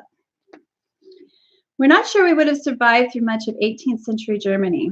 Why? Because there wasn't any chocolate. When chocolate first arrived in Germany in the 1700s, it was considered a luxury good everywhere in the world. Reserved only for aristocracy and the wealthy. You see, at that time, chocolate had to be made by hand, which was a slow and costly process that required extremely skilled craftsmen. But with the arrival of chocolate manufacturing in the 19th century, chocolate became much easier to produce, increasing locals' access to the decadent sweet. It is, you must admit, it is decadent. Fast forward to today, and chocolate is now one of Germany's top exports, known for its superior quality and flavor. This creamy raspberry flavored bar is no exception. With German chocolate like this, we're happy to live in the 21st century.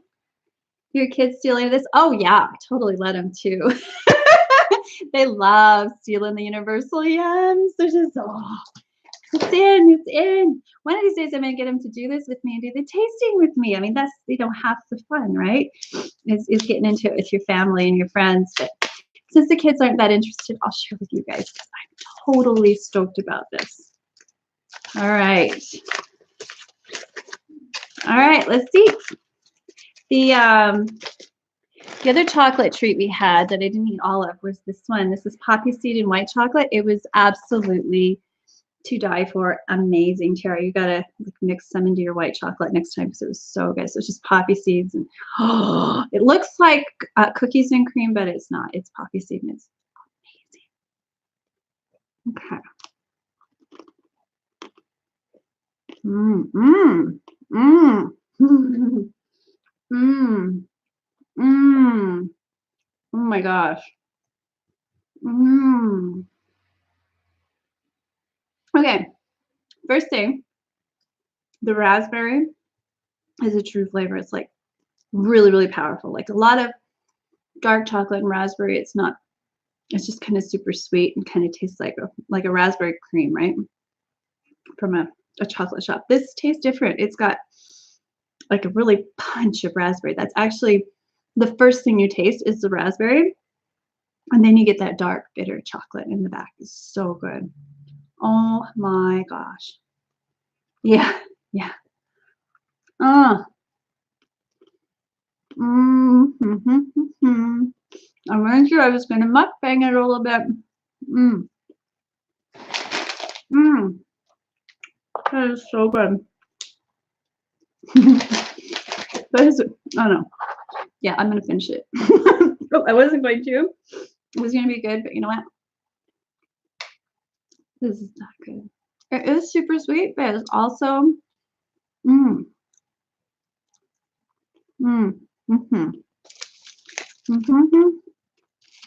thumbs up. Very good. Beer. Knit. Natural Kim. Oh, it's got real raspberries in it. That's why it tastes so good. Okay. Next page. Page 10. Good. I've been wanting to try these. The next thing They have different sizes of the universal yums too. So there's a small box and a medium box and a big box. I get the medium box because I got 6 kids and they're going to all enjoy it. Yeah, it does have good snap, but it melts in your mouth. It doesn't sit there and just stay solid in your mouth. It just, in your mouth. It's just got that mouth feel that's just like, oh, chocolate. We just, those neuroreceptors are like, yes. If it doesn't melt like that, you don't get that feeling. Yeah. Gewürztmandeln. Yeah, I pronounced that right. Chocolate coated toasted almonds with spices. We have 2 words to describe Germany's famous Christmas markets: sensory overload. You'll see sparkling nativity scenes and handmade ornament stalls brush up against shoppers purchasing last-minute presents. Listen to festive live music and hear the clink of glasses and the word Prost as friends sip hot mulled wine. But above all, you'll smell the mouth-watering scent of Gewürztmandeln. I don't know if I'm pronouncing that right. These warm candied almonds are the highlight of every German Christmas market. Sold in colorful paper cones in a myriad of sticky, sweet flavors. But it doesn't get any more festive than the spiced variety with melty cinnamon cocoa coating. So if you didn't make it to a German Christmas market this year, no worries. You'll still get to partake in the best sensory experience of all. Taste. Okay, so here they are. Nice big bag. Oh my goodness, that's a lot of stuff. Whew. Yum. So almonds, I love chocolate almonds. Do you guys like chocolate almonds too? Here is one for you.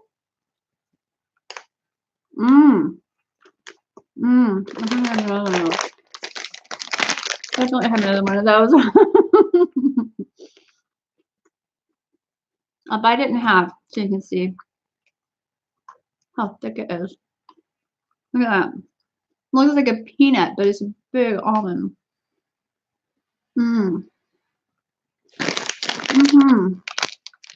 It's all about the chocolate with this treat. Oh yeah, chocolate. I think I'm getting drunk off chocolate, guys. Just saying, this is so good. There's another one coming. Holy cow. Gigi, I'm sorry. I apologize. You're coming back later. I know you will. Go ahead and give me a heck about the chocolate. This is so freaking good.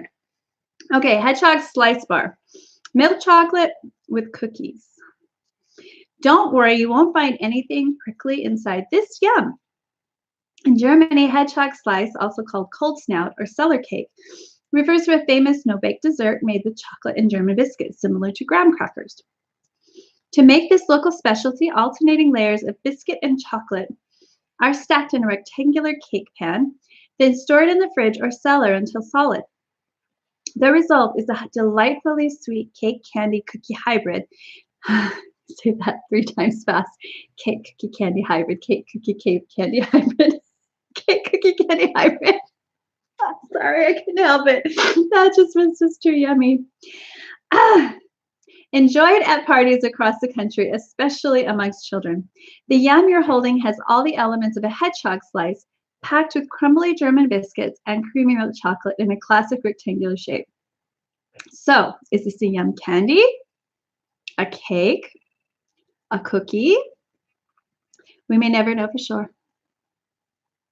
What we do know is you'll want to hog the whole bar. Let's see. Are the kids going to get any of this one, TRFA? I don't know. There it is. Oh, this is looking like an adult version of the sunrise, which I absolutely devoured. Like that was like gone in like a second. All right.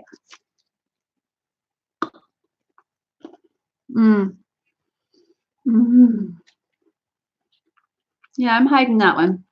I'm going to hide that. There's certain things the kids find. certain things that mom hides from the kids. that is one. Mm. Mm-hmm. All right, so we got another little tiny thing. This is the very last thing. Did they even talk about them? Oh, yes. Oh, there's a few things, a couple things in there.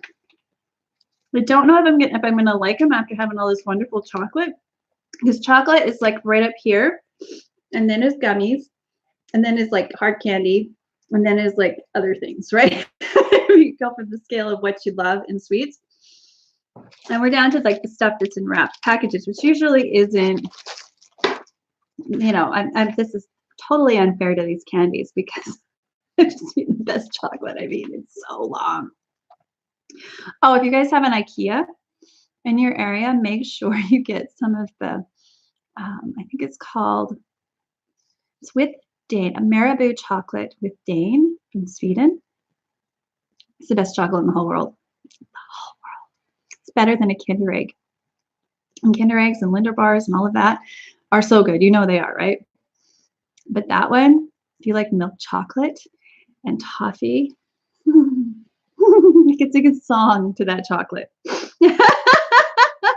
It's yum, yeah, toffee, yeah, it's little toffee bits in the best melty milk chocolate you've ever tried. I wish they'd come out with a dark chocolate version. They probably have it, but we don't get it at our IKEA. All right, so the last two items. Mr. Blubber Lucky Gluck Coins. Cola, lemon, raspberry, cherry, or orange flavored assorted sherbet candy. Yeah, that one's way down there. They make it with, with it too. Ooh. Tart. Oh, that would be yummy. Oh, I'll have to look for that. All right. Sherbet candies. So we're looking at sherbet candies like, we call them rockets up here, but they're called Smarties down there. So that's what a sherbet candy kind of is. Or that conversation hearts, Necco wafers, all of those are kind of like sherbet candies. But often they're tart. So the tart version. What's another kind of sherbet candy that you might see a lot in the States? Anything with like just made with that powdery stuff. Sherbet is kind of yucky as a candy because a lot of times they make it with bicarb and citric acid, and you like dip it. Like there's a British version of sherbet. I don't like that either. I don't like that either. This is a type of sherbet candy though. We'll see. Let's see if it's good. It might be really gross, especially after that chocolate. Just saying. Ah! Okay. The phrase "see a penny, pick it up, and all day long you'll have good luck." Everybody said that is more than a fun saying in Germany. It's a habit.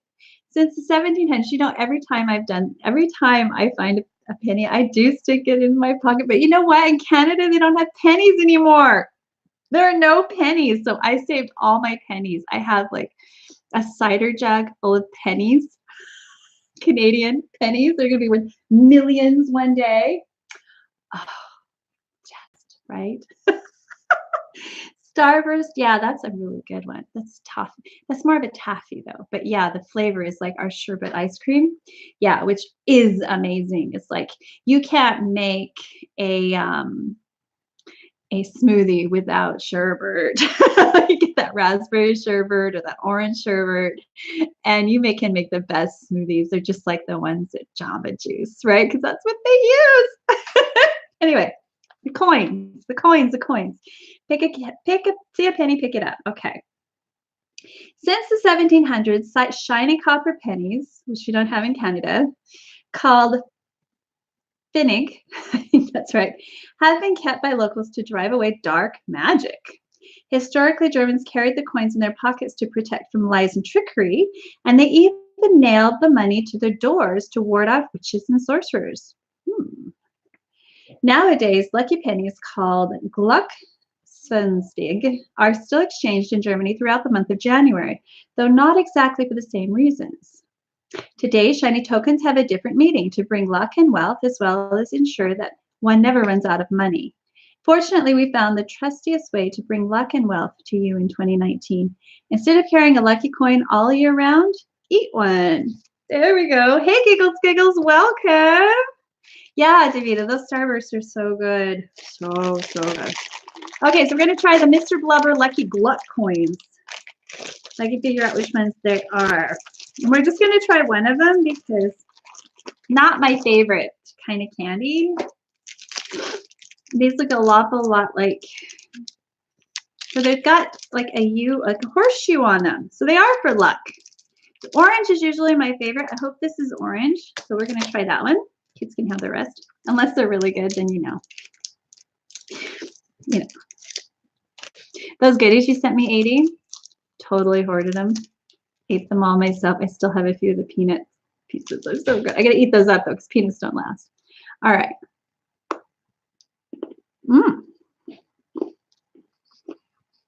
Oh, yeah, this is definitely sherbet.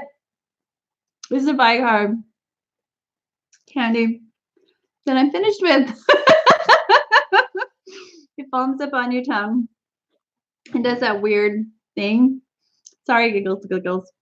Everybody else was probably expecting that, or maybe not. I'm sorry if I offended anyone. This is a mukbang. Snack. Ah! After chocolate, that is a no. No. Sorry, Mr. Giggles, Mr. Blubber. No. It did clear my palate though. Like it scoured it all around. I need to eat chocolate. Yes. And I got some good ones here too. Look at this one. You didn't get to see this one. This one. Oh my gosh.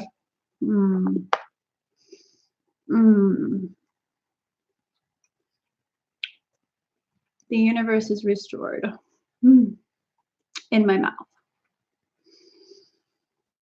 Sorry.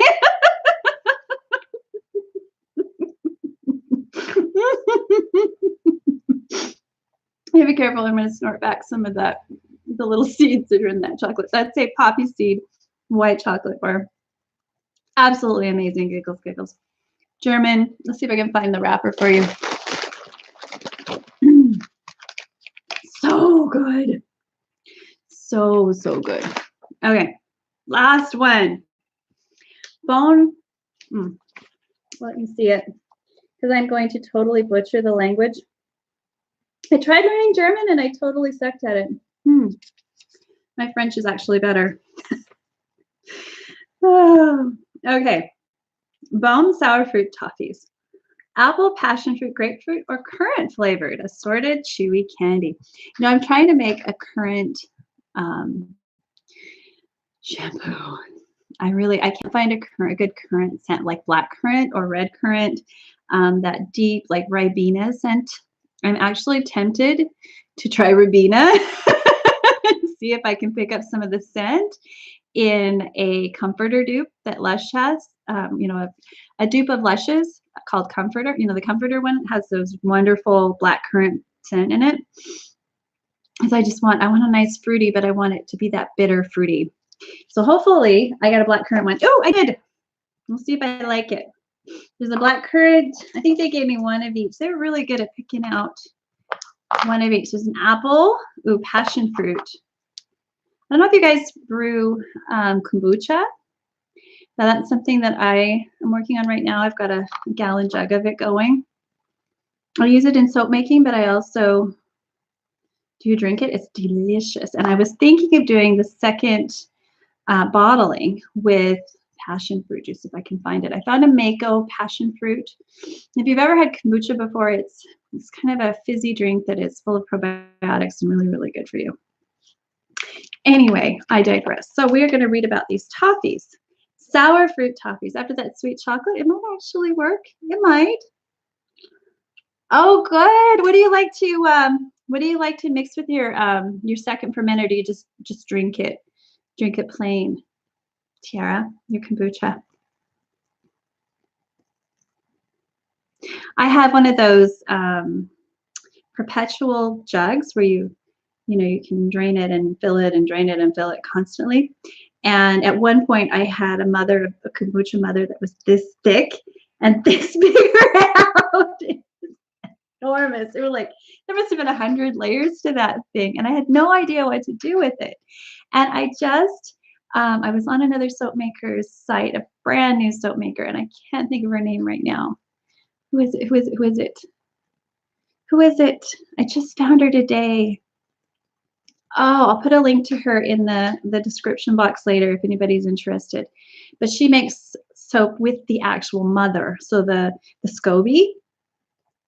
And I thought, you know what? That's probably a really good idea. I'm going to do a little research, make sure that's, a viable, kind of thing to do, because I know I put a lot of weird things in my soap, but I usually have a good reason for doing it. So if I have used the kombucha in soap, which is great. It's awesome in soap. Plain this batch. Brad is brewing that and beer and cider. Oh, nice.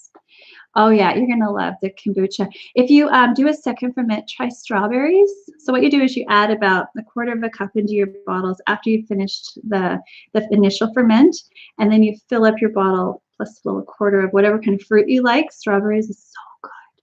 And then you cap it tightly and put it someplace warm for like 2-3 days, and you end up with like strawberry soda that tastes like fresh strawberries. It doesn't have that vinegary taste that the stuff in the store has. And I'd use green tea because it's, yeah.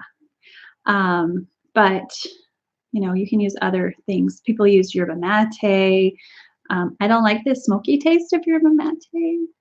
But you can also switch it up and make it with honey, which is something that called June that they have here. I'm never going to try this candy, am I?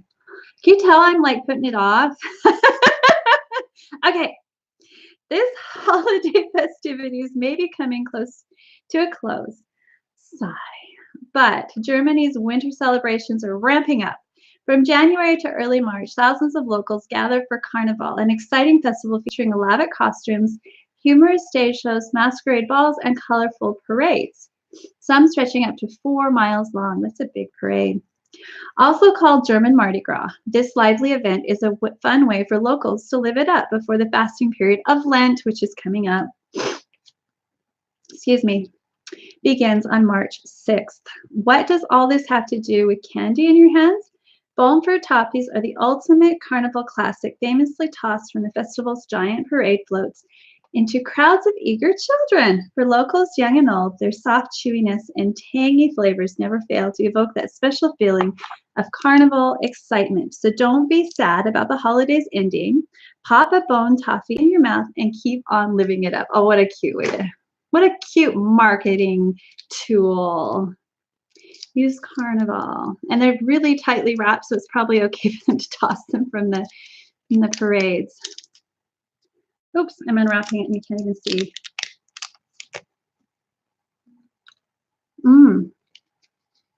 Okay, this is close to a gummy. So it's not up here with chocolate, but it's right here with really good chewy treats. That's good. Oh, that's good.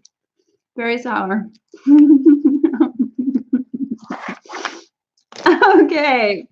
So the mukbang. Wow. So we're going to talk a little more about Carnival before I go. And then I'll give you the update on that royal bubble icing. Day 2 using tapioca instead of cornstarch. It should be about ready to tell me whether or not it'll be pipeable or not. I'll go upstairs and tape it too, just in case. But it's looking really good.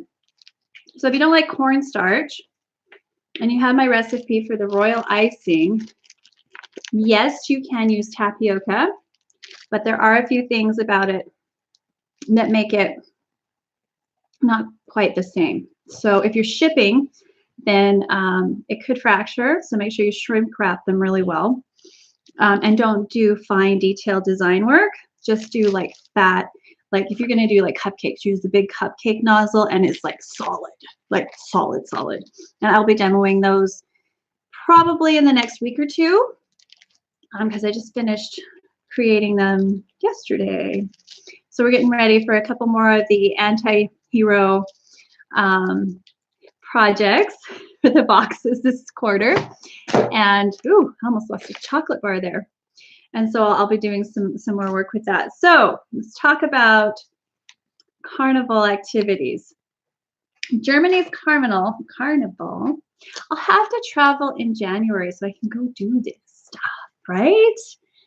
That's what I love about these Universal Yum boxes. They tell you when the festive events are, they tell you when the fun stuff is going on, and then they give you a taste of the treats you're going to stuff in your suitcase to come home with. Because inevitably, whenever I've gone somewhere like, well, Iceland, for example, they had these wonderful licorice toffees that you can't buy anywhere. It's actually not a toffee, it was a caramel. Licorice and caramel is super good. And I didn't see them anywhere else. And we didn't stop in Iceland again. So that was, like, now you know, and then you can look for what you want, and then you can load up, right? Like, I know that all the American Oreos are awesome. Well, in my opinion. So my sister is stacking them up. I hope you're doing that, Sarah. You better be. Because I'm coming to see you soon. All right, let's talk about carnival. Germany's carnival dates back to the Middle Ages, when it began as a celebration of food, drink, and merriment before the fasting season of Lent. Stems from the Latin word "Kamval," meaning without meat.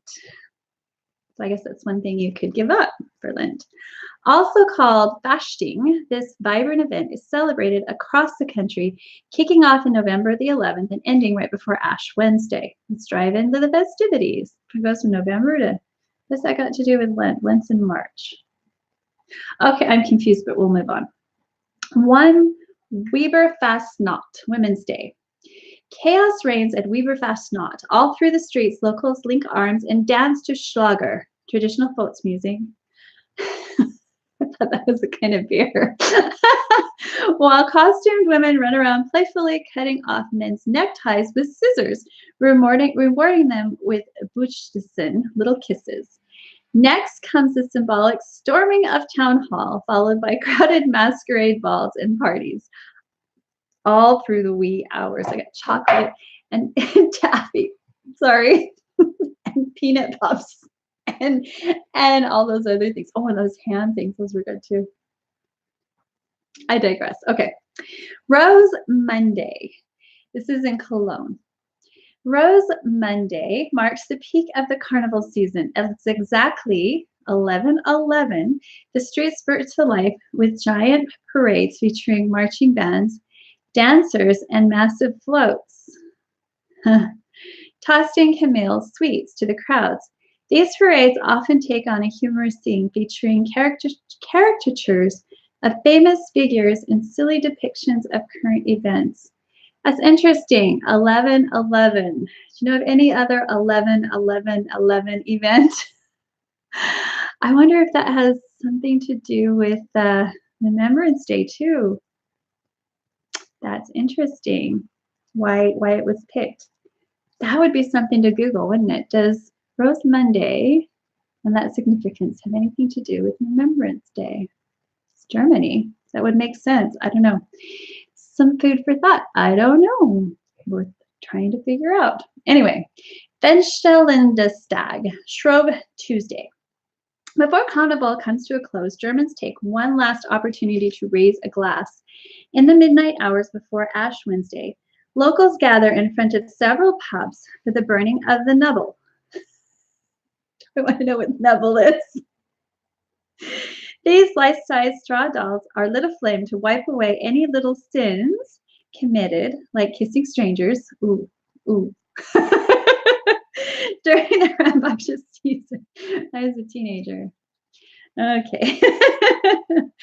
Afterwards, locals say goodbye to candy, red meat, and beer, and hello to veggies, herring, and water. Sounds like they're going keto.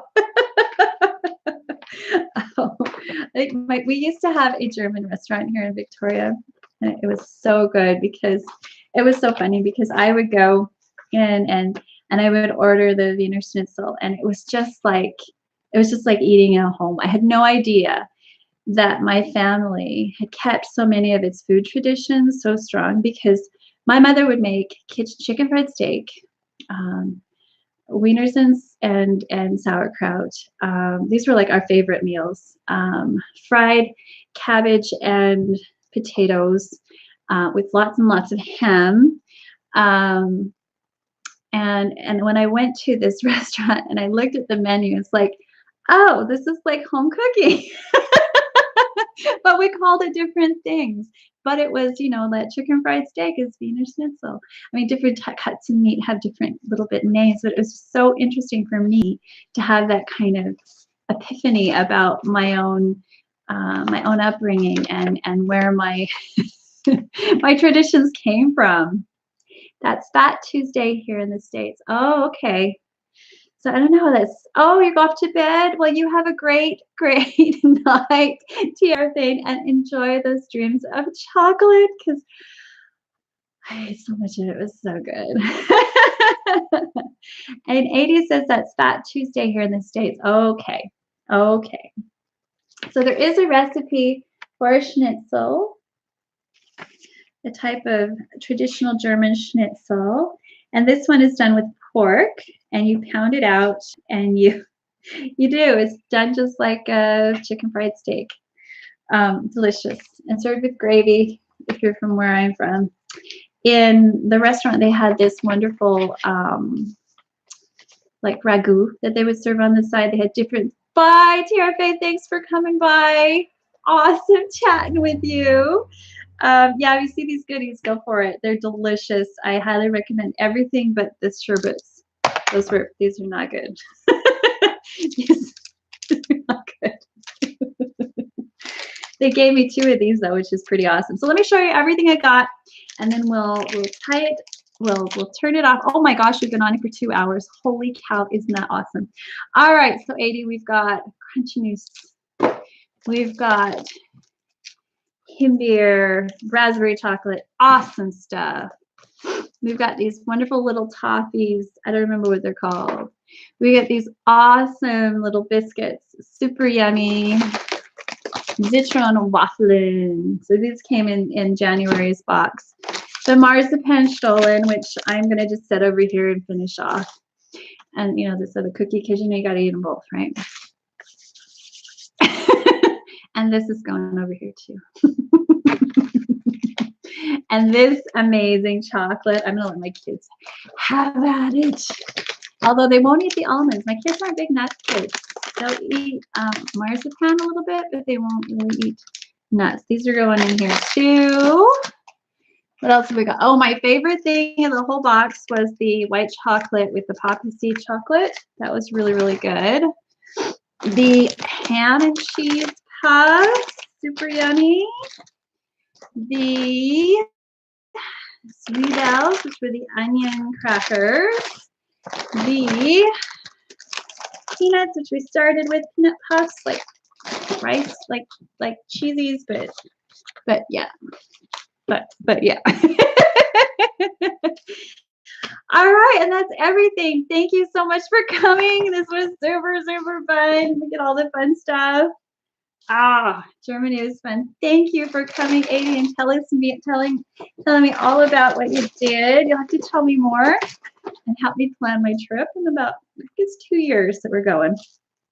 And a last cap for Renee and everyone who's got my icing recipe. You can definitely use it like bubble dough the next day, but you might have to whip it up again before you pipe it. If you use a big piping tip, you won't have any trouble. It is really, really soft. So it's a lot softer than any kind of bubble icing made with, say, cocoa butter. And this is almost to room temperature. It's really cold here right now. It's still snowing. Nope. Oh, yeah, it's still snowing. We're probably going to need a foot of snow. Maybe we'll have another one of those terrible, I don't know, blizzards like we had in the 80s and 90s. I don't know. But this was super fun. Thank you for coming by. I'm signing off now. I am so full. That was definitely a snack mukbang. Thank you to everyone who came. Thank you for everybody coming later. Please leave comments in the description box and say hi, because I love, love, love reading your comments. I read every one and I try to reply. And if you've got a channel here on YouTube, I always check out your channel. And if you're another soap maker, please don't stay silent. Say hello so I can, see what you're creating and see what you're doing, because that's one of my funnest things to do. I love watching you, 80. I love watching Tiara Faye from Gypsy Bay Creations. I love watching Renee and all of the rest of you too. Super, super fun, and it's amazing. Deborah, you inspired me today from Aromatic Suds. Don't worry, I'll give you credit. It is super fun and I'm super excited about it. So we'll see you all next time. Thanks for coming, and I hope you enjoyed this. Please click like and subscribe if you're new to my channel, and come on back. I'm going to try to do regular Saturday, Sunday uploads. On Saturday, it'll be in the earlier, like 11 o'clock, between 11 and noon, and on Sunday it'll be after 5. So depends on what time that I have with my hectic family schedule, but that is my goal for this year. Hopefully we'll have some kind of fun soapy activity and lots of time to chat. So the more of you that come, the more fun it will be, the more we can interact. Bring your soapy questions. I've been soaping for 20 years. I'm sure I can answer them. And if I don't know the answer, I will look it up for you because I love a challenge. So we'll see you guys next time. Bye for now. Bye, 80.